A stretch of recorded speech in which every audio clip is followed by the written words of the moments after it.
An ammunition depot, a logistics hub, the literal headquarters of American ground forces sitting inside Kuwait. That's what Iran says it just hit hours ago with a wave of drones aimed directly at Camp Doha. And before the U.S. military had even confirmed the claim publicly, President Trump was already telling the country exactly what comes next. We're not done yet. If you've been following this war night by night, hit that like button right now, because this is the moment where the line between Iran's retaliatory strikes and America's stated intentions collapses into almost the exact same news cycle. And I want to walk you through what actually happened at Camp Doha, why that specific location matters more than most of the bases that have been hit in this war so far, and what Trump's response tells you about where this conflict goes from here. Let's start with the claim itself, because the wording Iran used matters and deserves to be quoted precisely rather than summarized. Iran's army announced in a statement that its forces had launched a drone strike hours earlier against ammunition depots and logistical equipment at the headquarters of the U.S. Army's ground forces at Camp Doha, located in western Kuwait, and that the attack was carried out in retaliation for what it called the continued U.S. attacks on Iran. That statement came from the Iranian Army's own public relations office, distributed through official channels, the same way nearly every other retaliatory claim in this war has been announced. And here's the detail that matters just as much as the strike itself. There was no immediate comment from the U.S. military confirming the Iranian claim. Sit with that gap for a second, because it's not a footnote. It's the entire operating rhythm this war has settled into over the past several weeks. Iran announces a strike.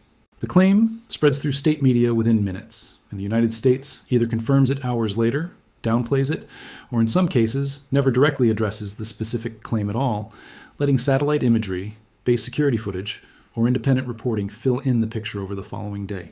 That gap between claim and confirmation is where a huge amount of the uncertainty in this war lives, and it's exactly the kind of gap that turns a single drone strike into a story with two competing versions before the sun even comes up over Kuwait. This isn't a new dynamic specific to Camp Doha. It has repeated with striking consistency throughout nearly every phase of this conflict. Iranian state outlets, primarily Tasnim and Irabi, tend to be first to publish, often within an hour or two of an operation, framing the language around retaliation for continued or repeated American aggression, language nearly identical across strike after strike, regardless of the specific target. American confirmation, when it comes at all, tends to arrive through official Central Command statements that are considerably more sparse, often limiting themselves to acknowledging that an incident occurred without validating the specific damage assessment Iran has claimed. That asymmetry in how quickly and how fully each side communicates isn't accidental. It reflects two very different communication strategies. One built around rapid, morale-focused domestic messaging, the other built around a more cautious, deliberately measured public affairs posture that avoids confirming operational details before they can be independently verified. Subscribe now, because understanding why Camp Doha specifically was chosen as a target tells you something important about how Iran is now selecting what to hit. Camp Doha is not a minor installation. It has functioned for decades as a central logistics and staging hub for American ground forces operating across the Gulf region, the kind of facility that exists specifically to keep everything else running: ammunition storage, equipment maintenance, supply chains, the unglamorous infrastructure that doesn't generate headlines on a normal day, but becomes absolutely critical the moment a sustained military campaign needs to keep functioning night after night. Targeting ammunition depots and logistical equipment at a facility like that isn't about symbolism the way striking a monument or a government building would be. It's a direct attempt to degrade the machinery that keeps America's side of this war supplied and operational. Camp Doha is not a minor installation. It has functioned for decades as a central logistics and staging hub for American ground forces operating across the Gulf region, the kind of facility that exists specifically to keep everything else running: ammunition storage, equipment maintenance, supply chains, the unglamorous infrastructure that doesn't generate headlines on a normal day, but becomes absolutely critical the moment a sustained military campaign needs to keep functioning night after night. Targeting ammunition depots and logistical equipment at a facility like that isn't about symbolism the way striking a monument or a government building would be. It's a direct attempt to degrade the machinery that keeps America's side of this war supplied and operational. Think about what a target list like that reveals about how Iranian military planners are now approaching this conflict compared to the earliest weeks of the war back in February. In the opening phase, the highest value, most heavily publicized targets were the ones with the most obvious symbolic and strategic weight. Forward air bases like Al Udeid in Qatar, the largest American installation in the Middle East, and the forward headquarters of Central Command itself. Striking a facility like that sends an immediate, unmistakable message, and it generates the kind of global headline coverage that any retaliatory strike is, at least in part, designed to produce. A logistics depot inside a base most people outside the region have never heard of doesn't generate that same instant global reaction. But it can, if the strike actually achieves meaningful damage, produce a slower, quieter, and arguably more consequential effect, degrading the actual capacity of American forces to sustain resupply and equipment maintenance across a campaign that, by this point, has already run for nearly 5 months without pause. That distinction matters enormously when you place it next to everything else that's been happening in this war over the past several weeks. This is now the 11th, moving into 12th consecutive stretch of nights involving American strikes on Iran, following the collapse of a ceasefire that Trump himself declared over in early July after Iran resumed attacking commercial shipping in the Strait of Hormuz. Since that ceasefire fell apart, Iran has spread its retaliatory strikes across an increasingly wide map, hitting American and allied positions in Kuwait, Bahrain, Qatar, Jordan, and reportedly even Syria, each strike framed publicly by Tehran as a direct, proportional response to the specific American operation that preceded it. The Camp Doha claim fits that exact pattern. It didn't happen in isolation. It happened as the latest entry in a retaliatory sequence that has now touched nearly every American-aligned position across the Gulf. Like and subscribe. Because the timing of Trump's public response is where the story becomes genuinely revealing. According to reporting on the developments of July 22nd, Trump made clear the United States intends to target Iran again, delivering a message built around a phrase that's about as blunt as presidential rhetoric gets in this conflict. We're not done yet. That statement landed in the same news cycle as Iran's Camp Doha claim, the same broader stretch of coverage that also included the Pentagon confirming a third American soldier believed killed in an earlier attack in Jordan had been formally identified, and U.S. Central Command announcing that its forces had diverted 8 commercial ships in the past week alone since the naval blockade around Iran resumed. Read those 3 data points together. A claimed strike on an American logistics hub in Kuwait, a formally identified American casualty from a separate earlier attack, and a functioning blockade, actively rerouting commercial shipping traffic, and you get a much clearer picture of where this war actually stands than any single headline gives you on its own. Here's the reframe worth sitting with. Trump's not done yet isn't simply a reaction to Camp Doha specifically. It's a continuation of a posture the administration has held since declaring the previous ceasefire over, one built around the idea that American strikes will continue until Iran demonstrates it has genuinely stopped, not simply paused, its ability and willingness to threaten shipping through the Strait of Hormuz and American positions across the region. Every Iranian retaliatory claim, whether it's Camp Doha today or a base in Bahrain last week, gets folded into that same justification. The strikes continue because, in the administration's framing, Iran keeps giving it new reasons to continue them. Subscribe if you want to understand exactly how this specific war has arrived at a point where an attack on an ammunition depot barely qualifies as a major headline anymore, because that normalization is itself one of the most important things happening in this conflict right now. Go back to where this current phase of escalation actually started. The ceasefire that held for roughly a month following the massive American strike on Iran's nuclear infrastructure back in late June began fraying specifically over control of the Strait of Hormuz, not over any renewed nuclear dispute. Iran began reasserting control over that waterway, warning commercial vessels away from routes it hadn't authorized, and eventually striking 3 commercial tankers directly, including a Qatari LNG carrier and a Saudi-flagged supertanker. The American response to that specific incident was a series of powerful strikes hitting more than 80 targets inside Iran in a single operation. Executed the same day, the Treasury Department revoked a sanctions waiver that had been allowing Iran to sell oil and petrochemicals. That was roughly 2 weeks ago. Since then, the exchange has continued almost every single night, expanding geographically with each passing week, from purely coastal military infrastructure connected to the strait toward a broader target set that has now reached as far north as Tabriz, and as far into Iran's interior as Shiraz and Kerman. It's worth stepping back even further because this specific ceasefire collapse is not the first time this war has gone through exactly this cycle.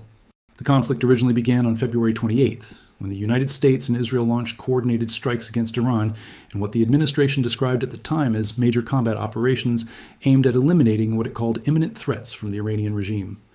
That opening phase produced its own ceasefire within roughly 2 weeks, one that held only briefly before Iran's retaliatory strike on the Al Udeid airbase in Qatar, an attack Iran reportedly gave advance notice of, allowing most of the missiles fired to be intercepted with no American casualties. Trump characterized that specific retaliation as very weak at the time, and for a period afterward, there was genuine optimism inside the administration that the war might be winding down entirely, with officials suggesting a resolution could arrive within 2 to 3 weeks. That optimism did not hold. The underlying dispute over the Strait of Hormuz kept resurfacing, kept dragging both sides back into active strikes, And by the time of the massive nuclear infrastructure strike in late June, the war had already cycled through at least one prior round of ceasefire, retaliation, and renewed hostility. The pattern established by Camp Doha today is, in that sense, simply the newest iteration of a cycle this specific conflict has already demonstrated it's capable of repeating multiple times over nearly 5 months. Camp Doha fits directly into the other half of that same expanding pattern.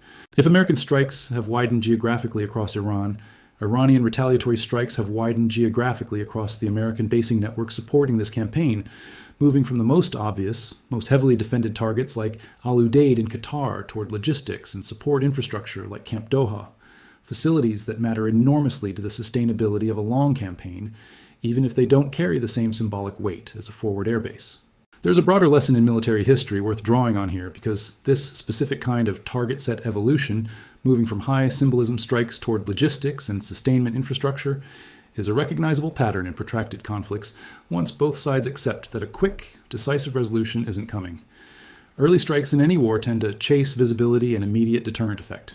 As a conflict extends past the point either side originally expected it to last, planners on both sides increasingly shift attention toward the unglamorous machinery that actually sustains a campaign over months rather than weeks: fuel depots, ammunition storage, maintenance facilities, communications infrastructure. That shift isn't a sign that the war is winding down. It's usually a sign of the opposite, that both sides have quietly recalibrated their own expectations toward a longer, grinding conflict, and are now targeting the infrastructure that determines who can actually sustain that kind of extended campaign for longer. Like and subscribe, because the human cost sitting underneath all of this is not an abstraction, and it deserves the same direct attention as the strike numbers themselves. The same reporting window that carried Iran's Camp Doha claim also confirmed something that had been unresolved for several days. A third American soldier, believed killed in an earlier attack in Jordan, was formally identified by the Pentagon. That identification process, the gap between an initial report of someone missing and the eventual painful confirmation that follows, has become its own recurring feature of how this war gets reported. It happened previously with the soldier killed during the disposal of a downed Iranian drone at Erbil Air Base in Iraq, identified only after the Pentagon completed its own internal confirmation process. According to figures provided by Pentagon spokesman Sean Parnell, at least 17 American troops have now been killed since the United States, and Israel first launched their coordinated attacks against Iran back on February 28th, with roughly 500 others wounded across the full span of this conflict. Those numbers climb almost every week this war continues, and every single one of them represents a family receiving the kind of notification no administration statement about strategic objectives can soften. That's the human weight sitting directly underneath Trump's "we're not done yet." Continuing this campaign means accepting that the casualty count on the American side, alongside whatever toll Iran itself is absorbing on its own territory, keeps climbing as a direct, accepted cost of maintaining pressure on Tehran. Whether you think that cost is justified by the strategic objective of securing the Strait of Hormuz and degrading Iran's broader military capability, or whether you think the war has entered a grinding, open-ended phase with no clear endpoint in sight, the casualty figures themselves are not in dispute. They are simply accumulating night after night, alongside every new claimed strike on either side. It's worth pausing on how these casualties have actually occurred throughout this campaign, because the pattern itself tells you something about the nature of the risk American forces are currently absorbing. The soldier killed at Erbil Air Base didn't die in a direct firefight or a missile impact on a populated facility. He died during the current controlled detonation of a downed Iranian drone, the kind of hazardous but routine disposal work that becomes necessary precisely because so many Iranian drones and missiles are being intercepted rather than reaching their intended targets. That is simultaneously a sign that American and Allied air defense systems are functioning effectively against the bulk of Iranian retaliatory fire, and a grim reminder that even a successfully intercepted or downed weapon still carries lethal risk in the hours and days after the immediate threat appears to have passed. Multiply that dynamic across dozens of bases handling downed ordnance throughout an extended campaign, and you start to understand how a war with a relatively low rate of direct successful enemy strikes on defended positions can still produce a steadily climbing casualty count over time. Subscribe now, because the economic dimension of this specific moment adds another layer that connects directly back to why Camp Doha, as a logistics target, was likely selected in the first place. Central Command's own statement, confirming that its forces have diverted 8 commercial ships in the past week since the naval blockade around Iran resumed, is worth pausing on directly. A blockade that is actively rerouting commercial shipping traffic is, by definition, still functioning as intended from Washington's perspective. And CENTCOM's decision to publicize that specific number, 8 vessels diverted in 7 days, reads as a deliberate signal that the blockade remains operationally effective regardless of how intense the exchange of strikes on land has become. But every diverted vessel also represents additional cost, additional delay, and additional risk premium being absorbed somewhere in the global shipping and insurance markets, the same kind of cost that has been climbing steadily since this specific phase of the war reignited over control of the Strait roughly 2 weeks ago. That's the strategic logic connecting Camp Doha back to the broader war. If the United States is actively working to sustain a functioning blockade around Iran, an operation that requires continuous logistics, continuous resupply, continuous coordination across multiple bases throughout the Gulf, then striking the ammunition and logistics infrastructure specifically supporting that effort is not a random act of retaliation. It's a targeted attempt to disrupt the machinery keeping the blockade itself operational, which is precisely why a facility like Camp Doha, unglamorous as it might sound compared to a forward airbase, becomes a meaningful target inside Iran's broader retaliatory calculus. There's also a market dimension worth walking through here, because CENTCOM's decision to publicize a specific diversion figure rather than staying silent on the blockade's operational tempo tells you something about who that number is actually intended for. A figure like 8 vessels diverted in 7 days serves multiple audiences simultaneously. To a domestic American audience, it's evidence the military is actively protecting commercial interests and enforcing the blockade as promised. To shipping companies and insurers currently deciding whether to route tankers through the region at all, it's a signal, whether reassuring or alarming depending on your perspective, that the corridor remains actively contested territory requiring real-time naval intervention rather than a fully secured, routine shipping lane. And to Tehran specifically, publicizing that number is itself a form of pressure, a public demonstration that the blockade Iran has been fighting to break is still functioning well enough to be actively rerouting commercial traffic on a weekly basis, regardless of how many strikes Iran claims against American logistics targets like Camp Doha. Like and subscribe, because there's a separate story unfolding in parallel that reveals something important about the emotional and political temperature inside the Trump administration right now, and it directly shapes how you should read the tone behind "We're not done yet." In the same reporting window covering the Camp Doha claim, Trump also reposted several messages on his own social media platform regarding the executions in Iran of 2 men, Erfan Esfandiari and Gul Mohammad Mohammadi, convicted over their alleged involvement in the anti-government protest movement that began the previous December and intensified through January amid widespread economic discontent inside the country. Trump's repost included a claim that more than 52,000 protesters have now been killed by Iranian authorities during that uprising, a figure that has not been independently verified and stands well above the count provided by human rights organizations, which have documented at least 7,000 deaths during the same period, while acknowledging the true total is likely higher than that confirmed figure. Trump's added commentary on the repost was blunt: savages. That detail matters here, not because it's a military development in its own right, but because it tells you the emotional register Trump is currently operating from, as he delivers a message like, "We're not done yet." This isn't a purely tactical, purely strategic statement issued in isolation. It's arriving alongside a president actively amplifying claims about mass executions inside Iran, using language that frames the Iranian government in the starkest possible moral terms. When you place "We're not done yet" next to that same-day social media activity, the phrase reads less like a narrow tactical response to one drone strike on one ammunition depot, and more like a broader declaration of intent from an administration that currently has very little incentive, politically or rhetorically, to signal any softening toward Tehran. That combination, a military statement about continued strikes landing in the same window as inflammatory rhetoric about a domestic crackdown happening thousands of miles from any active battlefield, tells you something important about how difficult it currently is to separate this war's military logic from its broader political and moral framing inside Washington. A purely tactical assessment might ask only whether continued strikes on logistics infrastructure like Camp Doha serve a clear, definable military objective. But that's not the only question shaping the administration's posture right now. The parallel narrative about Iran's domestic crackdown, regardless of the disputed casualty figures attached to it, functions as its own kind of justification, reinforcing the broader case that this is a government worth continuing to pressure militarily, independent of whatever narrow tactical calculus applies to any single strike on any single facility. This also has consequences for the regional allies whose territory keeps absorbing this exchange, and Kuwait's position is worth understanding in that broader context. Every Gulf state hosting American military infrastructure right now is managing an almost identical tension. The strategic and economic benefits of the American security relationship weighed against the very real cost of having their own sovereign territory repeatedly targeted in a war between 2 other countries. Kuwait is not alone in that position.